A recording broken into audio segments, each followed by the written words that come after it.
Boa tarde a todas e a todos. Estamos aqui para mais uma edição do podcast em celebração aos 35 anos da Escola do Ministério Público. Estamos muito animados em receber a doutora Sônia Maria de Meda Groisman Piardi, que foi diretora da Escola do Ministério Público de Santa Catarina entre 2014 e 2016. Doutora Sônia, muito boa tarde. Muito boa tarde, João. Fico muito contente com esse convite, porque a nossa escola do superior do Ministério Público, que é da associação, sempre foi um ícone e contribuiu muito para a formação de inúmeros colegas que hoje estão no quadro do Ministério Público. Perfeito. E doutora Sônia, para começar, como surgiu a decisão de assumir a direção da escola? Bem, nós fazemos parte da chapa que vencedora na época, capitaneada pelo Dr. Luciano Nashven, e eu concorri na vaga de diretora financeira e comecei a exercer meu papel, mas deixa estar que daí 2 meses, nem isso eu acho, a colega Vanessa, que tinha sido eleita para o cargo de diretora da escola, ela precisou se ausentar e ir para Brasília fazer um curso em Brasília. Então, eu fui convidada pelo Dr. Luciano e resolvi aceitar esse desafio, porque já era professora da escola e sempre tive um amor muito grande por ela. E aí, nesse período, eu verifiquei que não tinha como levar a escola adiante na estrutura que ela estava naquele momento, uma vez que ocupávamos um prédio tombado, né? Hoje onde tem um restaurante Black Pot, e eram com muitos problemas estruturais. Nós precisávamos mexer no telhado, porque sempre que chovia forte entrava água dentro.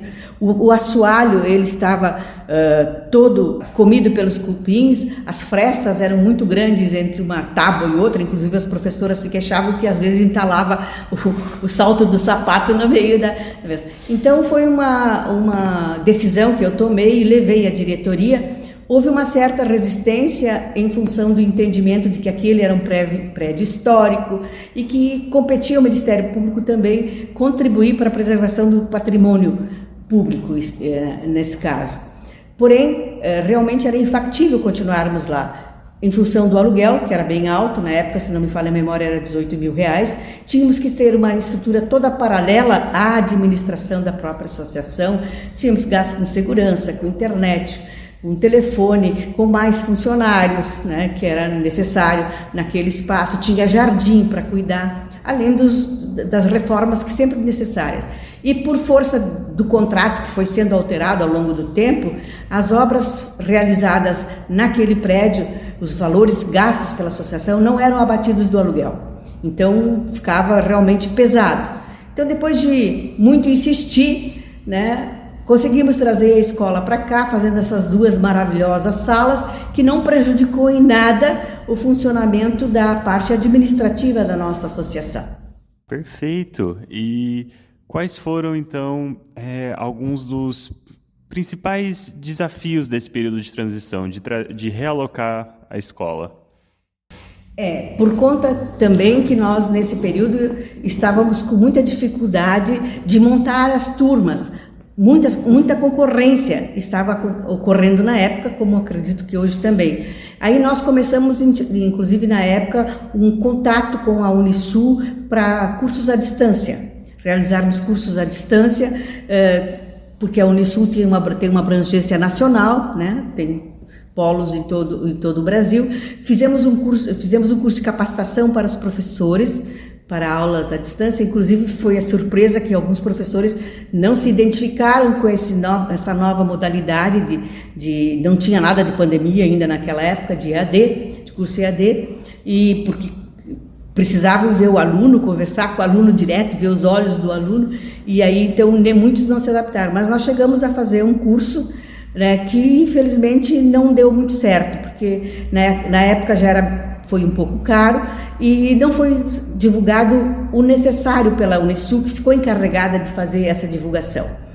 Mas, de qualquer maneira, foi o primeiro pontapé que damos para iniciar o ensino à distância. Fizemos também todo esse período de transição que teve de reforma aqui, tudo que houve essa alteração, e aí, vindo para cá, aí nós começamos a ter superávit em função de fechar as turmas. Fizemos experiência também de interiorizar, que o presidente na época, Dr. Luciano, ele queria muito que desenvolvêssemos um curso lá na UNOESC em Chapecó. E aí nós sugerimos a ele que fizéssemos mini cursos para verificar se a adesão era suficiente para formar uma turma. Tentamos montar o curso com professores lá da região, para que não houvesse muito custo de deslocamento e estadia dos mestres. Mas, infelizmente, foi necessário levar professores daqui, aí pagando avião e tal, e ficou bastante caro. Mas nós fizemos um mini curso, nós fizemos na área da saúde, na área do meio ambiente, do consumidor, se não me falha a memória, e mais uma área, acho que em probidade administrativa. Fizemos o mini curso e diagnosticamos que a adesão era muito pequena, e que havia muito problema também com a própria universidade, que se comprometeu de deixar sempre uma sala à disposição nossa e um funcionário para poder atender as necessidades do professor. Isso não aconteceu. Algumas vezes o professor chegava lá, não tinha sala disponível porque mudaram o horário de outro curso e tal. Então, eu pessoalmente disse ao nosso presidente da época que não via perspectiva nenhuma de que a gente fizesse um curso à distância de preparação ao concurso do Ministério Público lá em Chapecó. No entanto, não foi essa a ideia que venceu. Nós acabamos efetivando o curso lá, que, como eu disse, deu muitos problemas, porque nós não conseguimos professores de todas as matérias na região e precisamos deslocar aqui de Florianópolis, um curso que foi deficitário, né? Fizemos também experiência de semanas jurídicas na escola, em que trazíamos palestrantes de fora para abordar os mais diversos temas de interesse da área jurídica.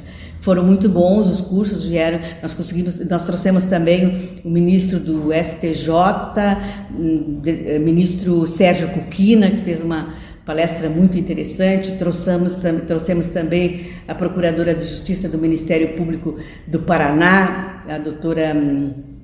Ela está ainda lá em atividade, hoje ela é coordenadora do Centro de Estudos do Paraná. Fugiu meu nome, estou vendo aqui na minha frente, mas a idade, né, também prejudica essas coisas, né? Mas foi também bem interessante que estava entrando em vigor o novo Código de Processo Civil. Então, nós montamos o curso do novo Código de Processo Civil. Esse também foi levado a Chapecó, agora que eu lembro. E fizemos, inclusive, uma parceria com o Ministério Público, com a Procuradoria-Geral, que a associação ficava encarregada de fazer esse aperfeiçoamento para os promotores também. Então, em troca, o Ministério Público nos pagaria a matrícula dos promotores que fizessem o curso. Então, também os promotores lá do Oeste puderam ter esse aperfeiçoamento com vistas ao novo Código de Processo Civil, que foi realizado através da escola e nessa parceria, né, com o Ministério Público, de pagar as matrículas dos promotores que aderiram ao curso. Foi uma época assim bem efervescente, né, porque a mudança do Código de Processo Civil deu-se ali, ele é de 2015, né, um ano depois ele entrou em vigor. Então foi assim bem interessante, foi um período assim de muito trabalho. Compreendo. E de fato foi de fato um período turbulento. Mas agora, doutora Sônia, eu gostaria de perguntar, em meio a esses desafios, vamos falar um pouco agora dos triunfos. Quais feitos a doutora sente que foram alguns dos seus melhores momentos, por assim dizer, na direção da escola? Eu vejo que o maior triunfo conquistado, primeiro, foi que nós reativamos também o conselho pedagógico da escola, que ele não estava atuando devidamente. E, principalmente, tornar viável a escola. Acho que esse foi o maior triunfo que nós tivemos, é tornar essa escola viável, mesmo diante de tanta concorrência como nós temos no mercado. Nosso curso é de preparação ao concurso específico, não existe outro na cidade, mas a concorrência é muito grande, principalmente com os cursos à distância, né, que cobram valores mínimos de mensalidades, né, não entrando no mérito da qualidade do curso, né, e aí acaba que dilui muito os interessados. Agora, essa parceria que se iniciou lá atrás, quando nós fizemos o curso sobre o novo Código de Processo Civil, está sendo reativado agora pelo Dr. Paulo, que é muito dinâmico, e fazendo uma parceria no sentido de que a Procuradoria patrocine uma parte dos cursos que os nossos assistentes e assessores venham a fazer na escola. Então, como a escola naquela época já dava 10% de desconto, nós já tínhamos conquistado isso, a diretoria tinha aprovado que dava 10% de desconto para os assistentes e assessores dos procuradores e dos promotores. Agora, então, acrescido dessa ajuda financeira, que é de 75% da Procuradoria-Geral, acredito que tenhamos uma adesão bem maior, né? E aí ela possa continuar nessa caminhada triunfante que sempre foi da escola, pela qualidade, né? Até uma ideia que nós tínhamos, porque na época estava se comemorando 30 anos quase da escola, éramos reunir os ex-alunos que passaram nos concursos, né, para que a gente fizesse uma grande confraternização. Mas como era época de vacas magras, não chegamos a alcançar esse objetivo. Espero que o colega Paulo Locatelli consiga. Ai, sim, agora com 35 anos de história e mais de 300 promotores formados pela escola e aprovados, de fato acho que seria uma celebração gigantesca. E doutora, em meio a tantos feitos colossais, qual você diria que foi o seu principal legado para a escola? A viabilização financeira da escola e também o início, né, do nosso trabalho com o ensino à distância, né? Foi uma primeira experiência. As semanas jurídicas também foi um grande legado, né, que agora um pouco transformado, mas continua, né, fazendo esses encontros, esses debates, né, e a promoção também dos colegas para que incentivação, que eles ingressem na academia, porque o Ministério Público também precisa vender o seu peixe.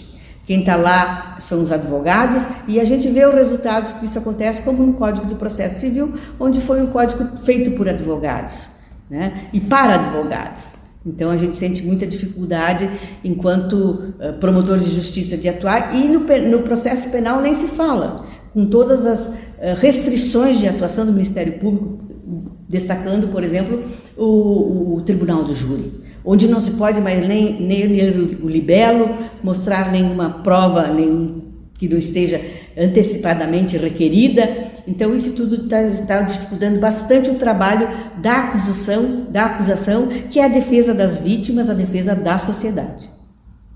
Muito bem colocado, doutora. E para encerrarmos a nossa entrevista de hoje, eu gostaria de perguntar para a doutora o que a senhora espera para os próximos 35 anos da escola, né, para o futuro. Bom, eu espero que a escola continue formando muitos alunos que venham a integrar o Ministério Público, não só de Santa Catarina, mas de todo o Brasil, né? Realmente despertando no aluno esse interesse pelo Ministério Público, essa vocação por trabalhar na defesa da sociedade, que infelizmente não está sendo feito mais na academia, porque o promotor de justiça só pode, o procurador, atuar numa instituição de ensino. Então, se nós damos aula aqui na escola, como é meu caso, não podemos dar aula em mais nenhuma outra, né? Então, essa vedação também nos limita bastante de podermos mostrar o Ministério Público para os acadêmicos, mas através desses cursos que se faz, dessas lives, é uma maneira de atingir dentro da mídia social, usando a mídia social, a população e mostrar quem é e o que faz o Ministério Público, que hoje em dia já está consolidado. Mas como eu entrei no Ministério Público há 40 anos atrás, quando não tínhamos essa Constituição Cidadã que nós temos, e ainda existia o promotor ad hoc, né? As mudanças foram muitas, com certeza. Perfeito, doutora Sônia. Bom, gostaria de agradecer a todas e a todos mais uma vez pela atenção. Gostaria de agradecer a ilustre presença da doutora Sônia e gostaria de convidar a todos para seguir acompanhando o nosso podcast em celebração aos 35 anos e muito obrigado mais uma vez. Até a próxima.